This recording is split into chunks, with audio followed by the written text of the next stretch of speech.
Ang tatalakay natin, kapatid na Rene, gaya po ng inyong nalalaman, ay may kaugnayan sa isa sa mga paunang pahayag uhula na tumutukoy at natupad sa Iglesia ni Cristo.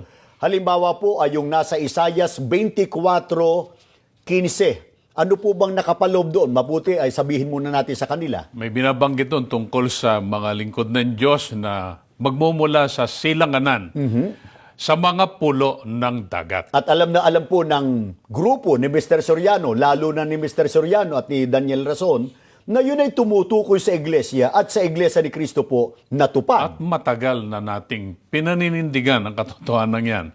May mga patotoo dito nga sa Iglesia ni Cristo na lumitaw sa Pilipinas, natupad ang hulang yan. Pero si Mr. Soriano, gaya po ng alam natin, yung Isaias 24:15, lagi po niyang pinupuna ito. At hindi raw Pilipinas yun, etc., etc. Kaya nang si Soriano po makarating sa Brazil, nang makarating siya, doon siya nagturo at nangaral. Ano na po ang nangyari sa kanyang pangangaral doon? Inangkin.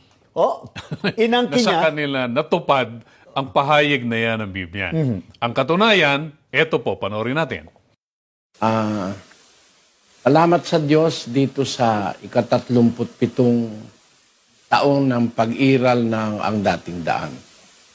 Ito naman po ay hindi kwento. Ito'y katotohanang nakatala na sa kasaysayan ng mundo na nakatala bago maganap sa kasaysayan ng Biblia. Nag-uumpisa ang pagluwalhati at pagkilala sa Diyos sa silanganan. Isaias 24:15. Ganito po ang ating mababasa. Kaya't luwalhatiin ninyo ang Panginoon sa silanganan, sa makatwid bagay ang pangalan ng Panginoon, ng Diyos ng Israel, sa mga pulo ng dagat. Ang dalawang mahalagang punto, mga pulo ng dagat, tapos yung direksyon sa silanganan. Pagdating po sa silanganan, mga kababayan, miski ang world history, kinikilalang ang Pilipinas is the only Christian country in the Far East. Ito'y bago pa ako ipanganak. Pero sangayon po sa Biblia, may lilitaw na pagluwalhati sa pangalan ng Diyos ng Israel sa silanganan sa mga pulo ng dagat. Yan po ang pahayag ni Mr. Soriano. Ginamit niya yung Isaias 24:15. At ayon din po sa kanya, kapatid na Rene, aling bansa raw po ang kinatuparan ng nasa silanganan na binubuo ng mga pulo ng dagat. Sangayon siya, Pilipinas. Eto po, ang panoorin natin. Ang Pilipinas po ay nag-iisang bansa sa silangan, sa malayong silangan, na po pwedeng panggalingan ng mga katuparan ng hula na luluwalhati sa Diyos ng Israel sa silangan sa mga pulo ng dagat. Marami pong mga pulo sa silanganan, gaya ng Celebes nung araw, ng Indonesia, ng Malaysia, ng iba pang mga bansa dito sa Asia, sa malayong silangan. Pero hindi po posibleng doon maganap yung hula na luluwalhati sa Diyos ng Israel.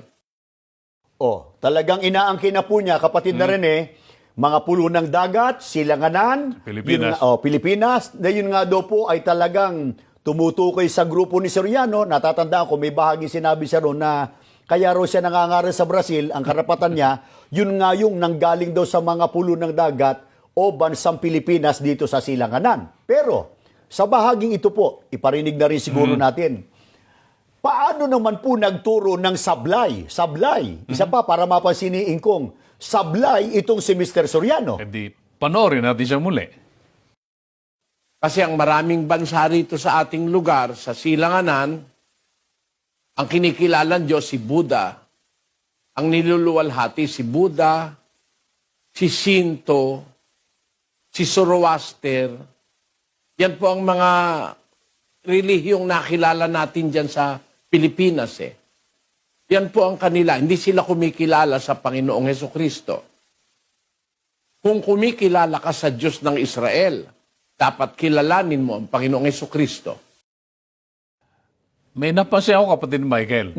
Kasi doon sa sinabi niya, si Sinto. Sisyento. Sapagkat ang mismong termino po niya, Kasi ang maraming bansa rito sa ating lugar, sa silanganan, ang kinikilalang Diyos si Buddha. Ang niluluwalhati si Buddha, si Sinto, si Sinto, si Sinto. ayaw ko sabihin si Mr. Soriano ay sinto-sinto. Oh. Dito sa pahayag niya, lumilitaw, tao. Yung Sinto na binabanggit niya. Sapagkat ang sabi po niya, si Shinto. Pero tao po ba yung Shinto na binabanggit niya? Hindi. Yan ay reliyon yan. Ito po ang katunayan yan. Sa mga nagsusuri, alam po nila ito.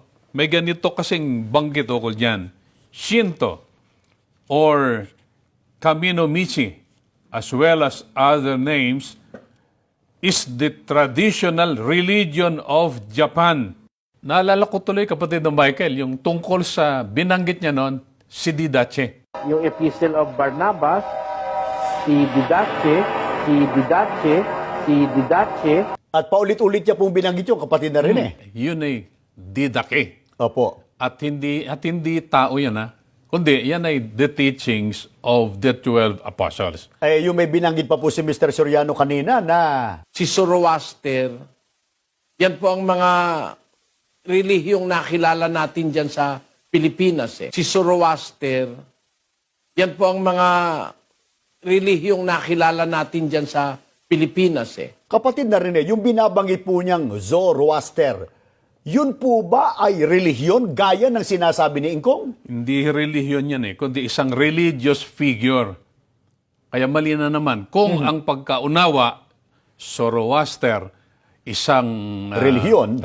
Hindi po, ang Zoroastrianism, yun po yung may tuturing na relihiyon. Ang katunayan, Zoroaster, also known as Zarathustra, was an important religious figure in ancient Persia, yung present day na Iran. Katwid, hindi rin relihiyon yung Zoroaster. Opo.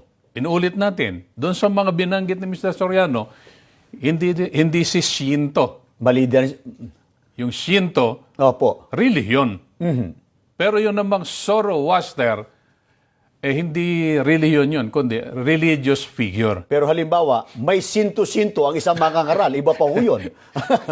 Bueno, iwan na po natin yan.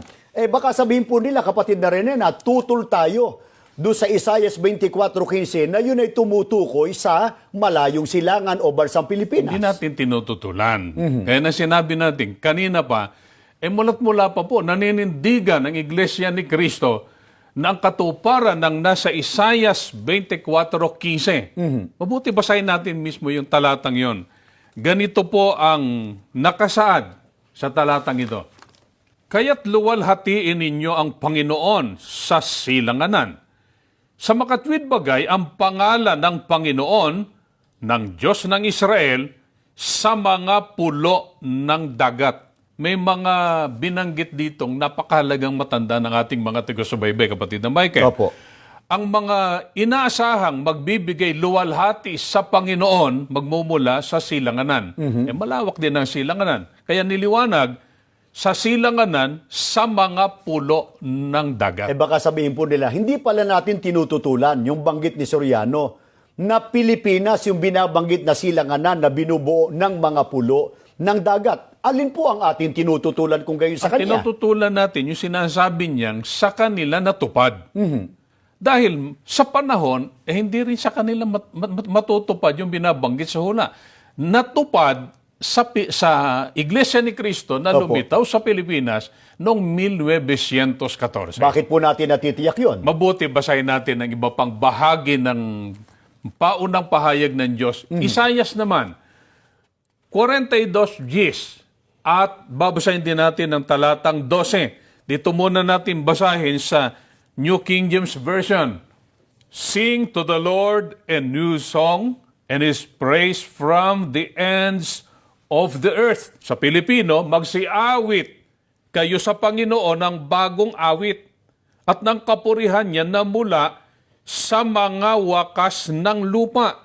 Sa talatang 12, ang nakasulat, mangagbigay, luwalhati sila sa Panginoon at mangagpahayag ng kanyang kapurihan sa mga pulo. Tiniyak po, sa mga pulo ng dagat, at ang panahon na binabanggit ay mga wakas ng lupa. At sa kakambal na hula po ano ang pagtuturing ng Panginoon Diyos doon sa mga tao na magbibigay luwalhati sa Kanya na magmumula po sa silanganan, mga pulo ng dagat, at ang panahon po ay mga wakas ng lupa. Kinikilala silang mga anak ng Diyos, kapatid na Michael. Ang katunayan po, itong babasahin natin ay Isaias 43:5 hanggang 6. Huwag kang matakot, sapagkat ako'y sumasa iyo. Aking dadalhin ang iyong lahi mula sa silanganan at pipisanin kita mula sa kanluran. Aking sasabihin sa hilagaan, bayaan mo at sa timugan, huwag mong pigilin.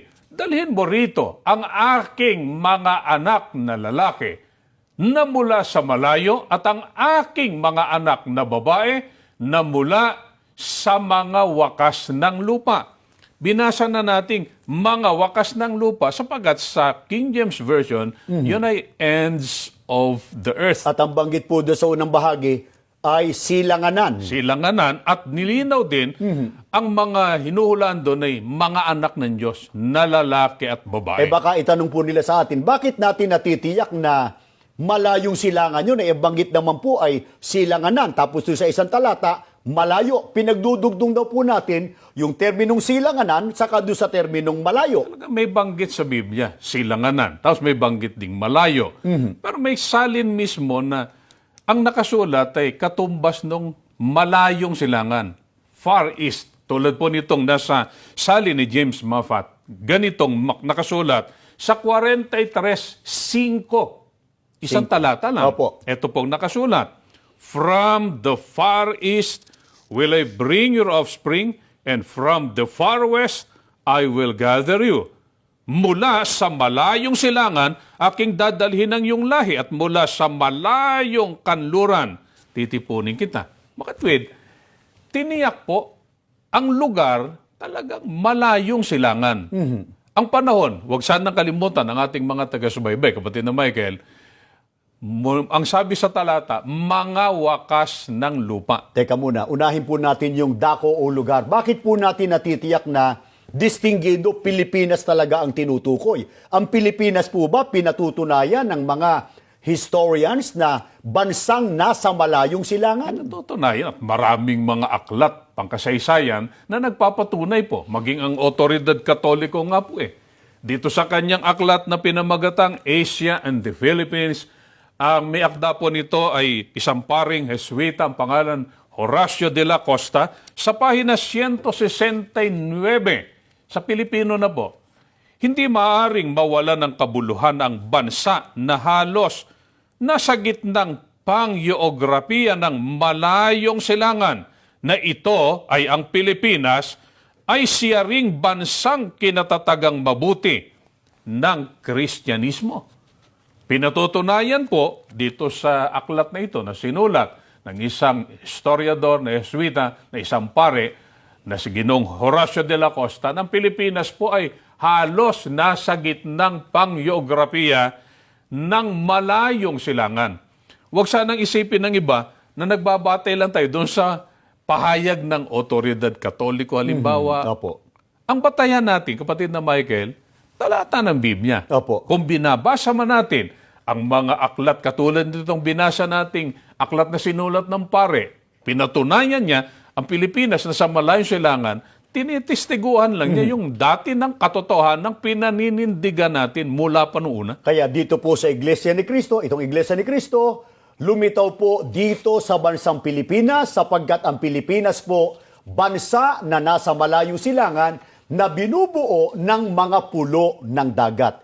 Yung panahon po o petsa, ayon po sa Biblia, kung tawagin po ng Biblia, mga wakas ng lupa. Kailan po yung panahon yun, kapatid na rin Sa ibang bahagi ng kasulatan naman, may katumbas ding termino yan Halimbawa sa pahayag ng Panginoong Jesucristo.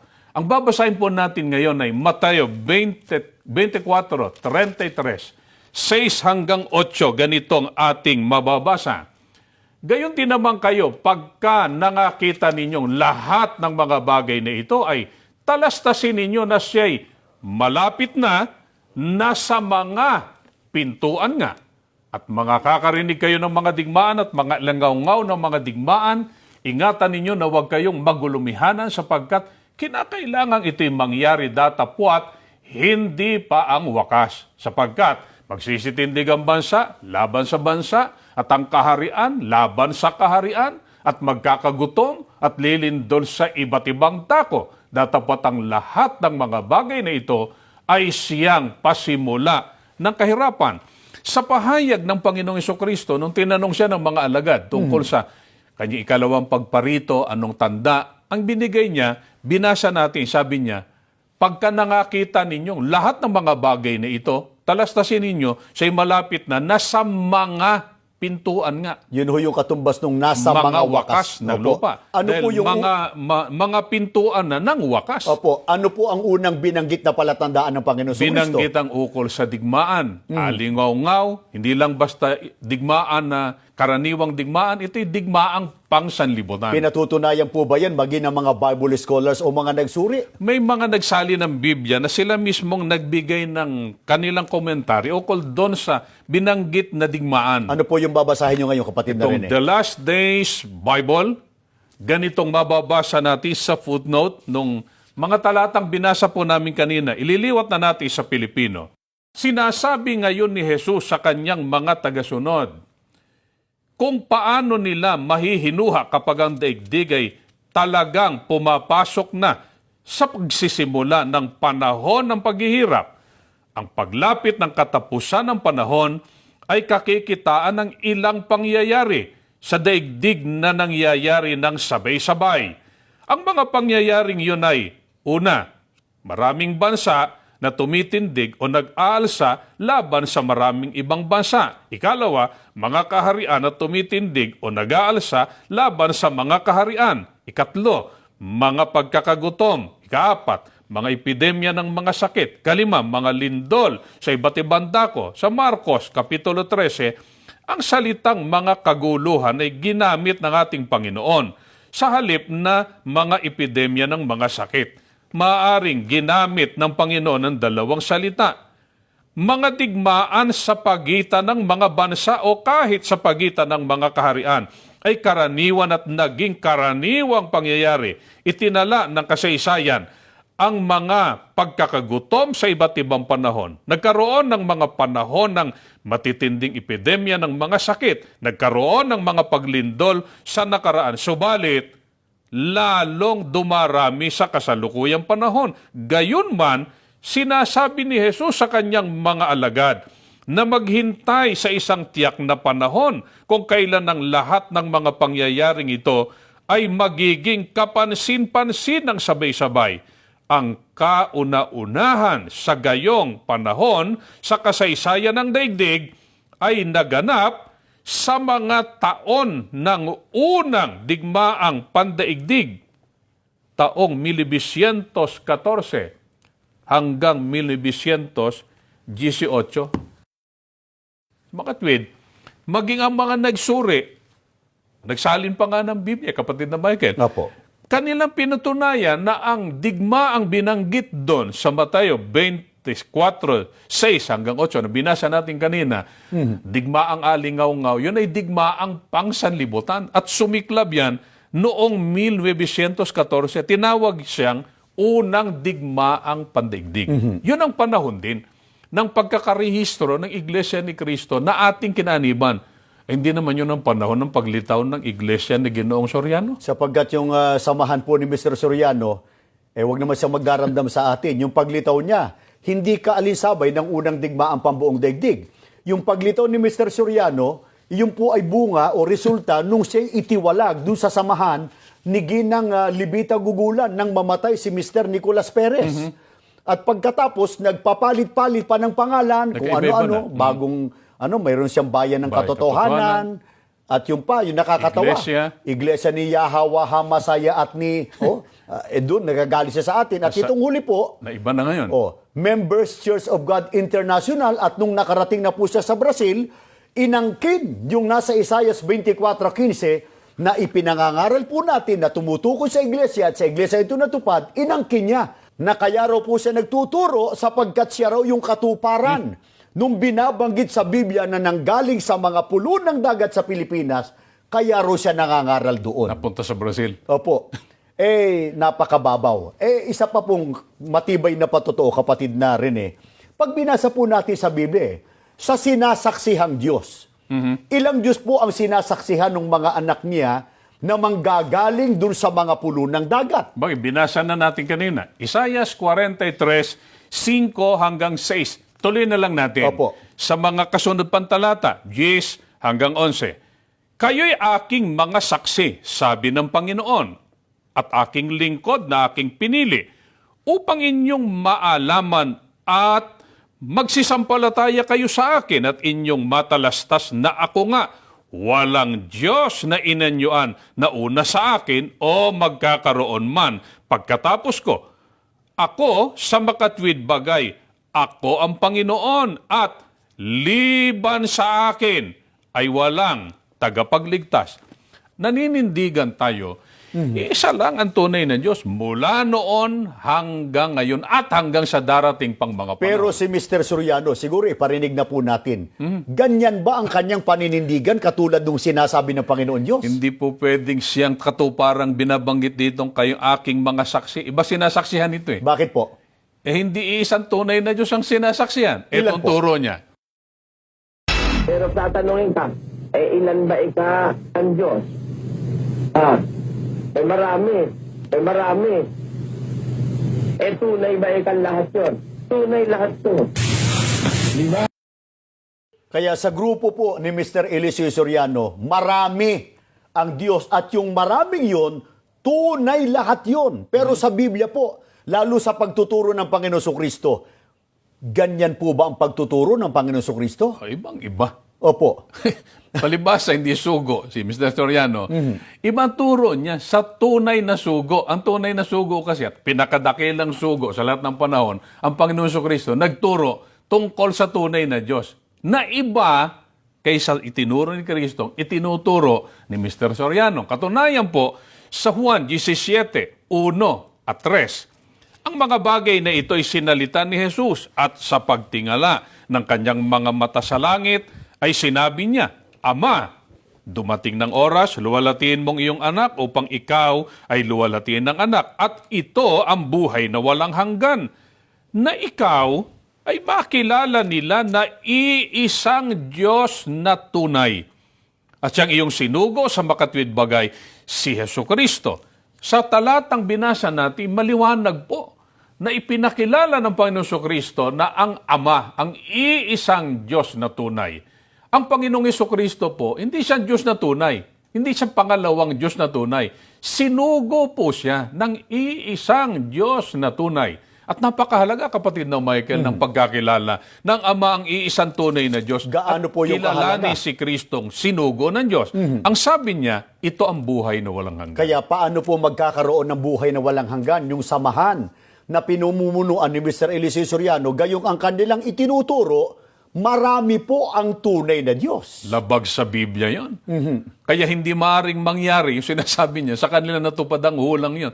Paano magbibigay luwalhati sa Panginoon yon? Opo. Ang magbibigay luwalhati sa Diyos. Ang kumikilalang, ang Ama lang ang iisang tunay na Diyos. At yun ang ginagawa sa loob ng Iglesia ni Cristo. Kaya sana po itong ating palatuntunan ay nakatutulong po sa lahat, hindi lang dun po sa mga miyembro ng Samahang Dating Daan, kundi sa lahat ng mga sumusubaybay sa amin, makilala po nating lahat ang Ama, ang kaisa-isang tunay na Diyos. Sa mga gustong patuloy na magsuri, maaari po kayong magtungo sa pinakamalapit na gusaling sambahan ng Iglesia ni Cristo o kaya tumawag po kayo sa amin dito sa Tanggapang Pangkalahatan 02-981-4311 at maaari po namin kayong paglingkuran.